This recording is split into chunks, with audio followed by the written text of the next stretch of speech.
दोस्तों, एक बार फिर से रोचक कथाएं चैनल में आप सभी का स्वागत है। दोस्तों, वट सावित्री का व्रत नज़दीक है और आप सभी जानते हैं कि यह व्रत सभी सुहागनों के लिए कितना महत्वपूर्ण है और इस दिन इसकी कथा सुनने का भी बहुत ही महत्व है। इसलिए आज मैं आपको वट सावित्री की कथा बताने जा रही हूँ। तो देर नहीं करते, शुरू करते हैं आज की कथा। मद्र देश के एक राजा थे जिनका नाम अश्वपति था। मद्र देश के राजा अश्वपति के कोई संतान नहीं थी।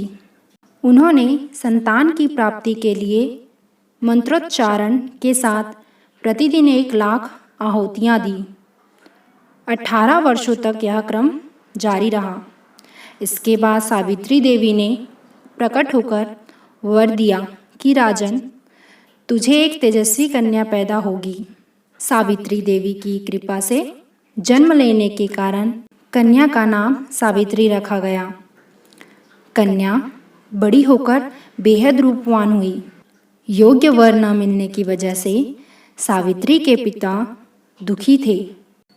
उन्होंने कन्या को स्वयं वर तलाशने भेजा। सावित्री तपोवन में भटकने लगी।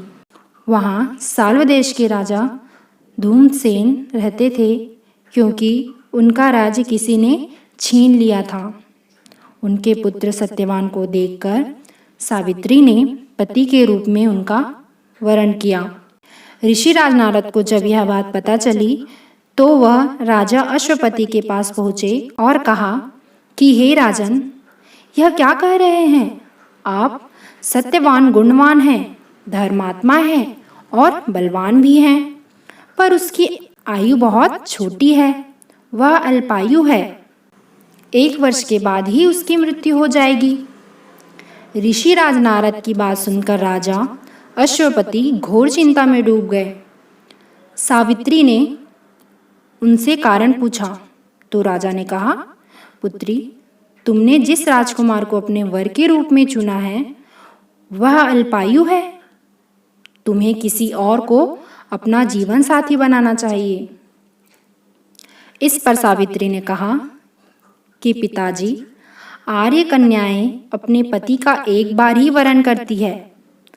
राजा एक बार ही आज्ञा देता है और पंडित एक बार ही प्रतिज्ञा करते हैं और कन्यादान भी एक ही बार किया जाता है।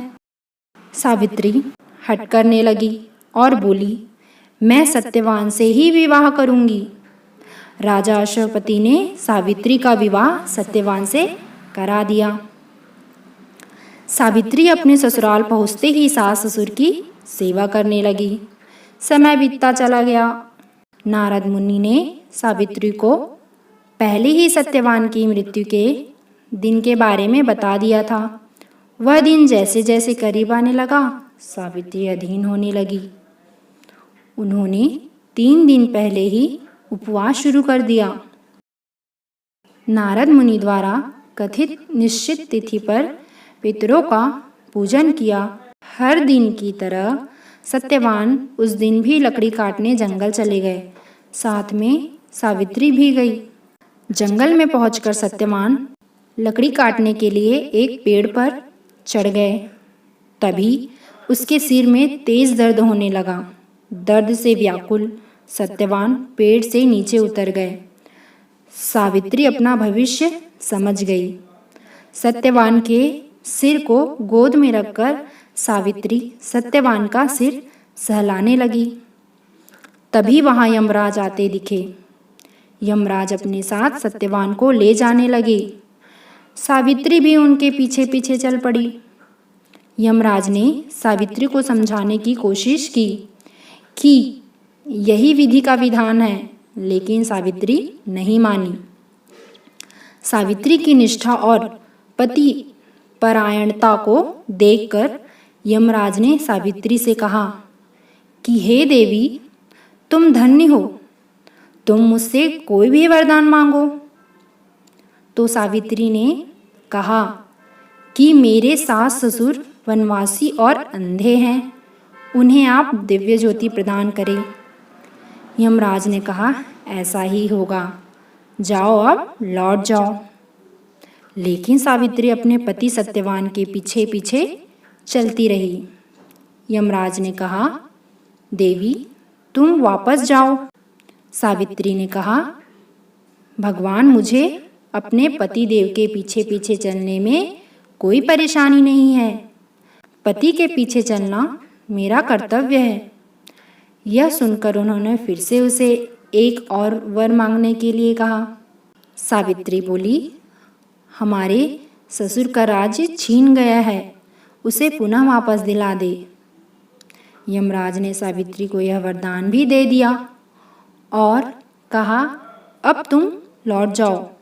लेकिन सावित्री पीछे पीछे चलती रही। यमराज ने सावित्री को तीसरा वरदान मांगने को कहा। इस पर सावित्री ने 100 संतानों और सौभाग्य का वरदान मांगा। यमराज ने इसका वरदान भी सावित्री को दे दिया। सावित्री ने यमराज से कहा कि प्रभु, मैं एक पतिव्रता पत्नी हूँ और आपने मुझे पुत्रवती होने का आशीर्वाद दिया है। यह सुनकर यमराज को सत्यवान के प्राण छोड़ने पड़े। यमराज अंतर्ध्यान हो गए और सावित्री उसी वट वृक्ष के पास आ गई जहां उसके पति का मृत शरीर पड़ा था। सत्यवान जीवंत हो गया और दोनों खुशी खुशी अपने राज्य की ओर चल पड़े। दोनों जब घर पहुंचे तो देखा कि माता पिता को दिव्य ज्योति प्राप्त हो गई है। इस प्रकार सावित्री सत्यवान चिरकाल तक राज्य सुख भोगते रहे। तो ये थी आज की कथा। आशा करती हूँ कि मेरी यह कथा आप सभी को पसंद आई होगी। तो प्लीज़ इस वीडियो को लाइक कीजिए, इस चैनल को सब्सक्राइब कीजिए और ज़्यादा से ज़्यादा शेयर कीजिए। धन्यवाद।